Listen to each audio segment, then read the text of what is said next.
Pozdrav ljudi, evo još jednog sata u mojoj kolekciji. U pitanju je Casio Edifice Chronograph EF500. Dakle, u pitanju je hronograf vrlo malih dimenzija, 39 mm je prečnik, 12,5 mm je debljina kućišta, a kada je u pitanju narukvica, ovaj prvi deo znači je 14 mm, a kasnije 22 mm. Na poziciji broja 9 imamo kazaljku koja meri minute.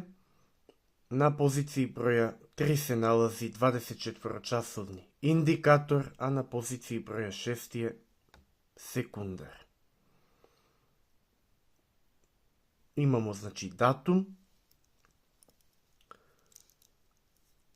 Sat je vrlo lep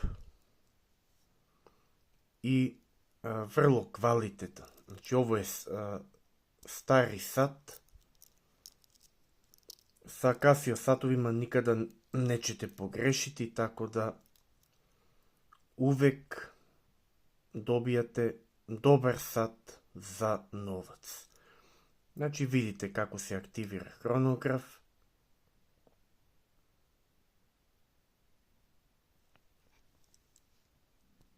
To je to. Do sljedećeg viđenja. Pozdrav.